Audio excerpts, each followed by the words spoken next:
ইসরায়েলের সরকার বিরোধী বিক্ষোভে উত্তাল রাস্তাঘাট, হাজার হাজার মানুষ গাজায় যুদ্ধবিরতির দাবি আর জিম্মিদের মুক্তির দাবিতে বিক্ষোভে নামেন। এ সময় ব্যাপক ধরপাকড় ও গ্রেফতারের ঘটনা ঘটেছে।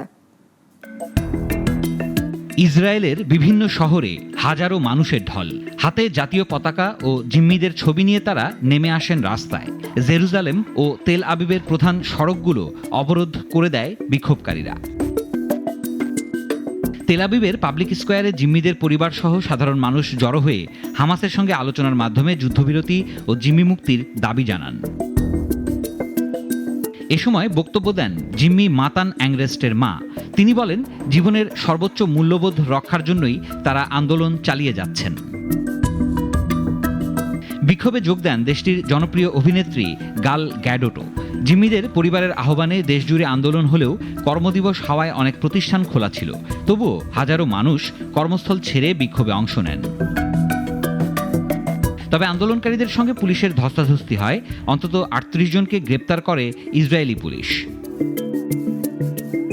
অপরদিকে ক্ষেপণাস্ত্র হামলার সতর্ক সংকেত বেজে উঠলে বিক্ষোভ সাময়িক স্থগিত হয়ে যায়। ইয়েমেন থেকে ছোড়া ক্ষেপণাস্ত্র প্রতিহত করেছে ইসরায়েলি বাহিনী। এমন পরিস্থিতিতে প্রধানমন্ত্রী নেতানিয়াহু বিক্ষোভকারীদের সমালোচনা করে বলেন, যুদ্ধবিরতির দাবি হামাসকে শক্তিশালী করছে, জিম্মি মুক্তিও কঠিন করে তুলছে। তার দাবি, গাজা দখলই হবে চূড়ান্ত লক্ষ্য। তবে এতে জিম্মিদের পরিবারের উদ্বেগ বাড়ছে। তাদের আশঙ্কা, সামরিক অভিযান জিম্মিদের জীবনের ঝুঁকি আরও বাড়িয়ে দেবে। দেশব্যাপী উত্তাল বিক্ষোভের মধ্যেই ইসরায়েলের রাজনীতি ও সামরিক কৌশল নিয়ে অনিশ্চয়তা তৈরি হয়েছে।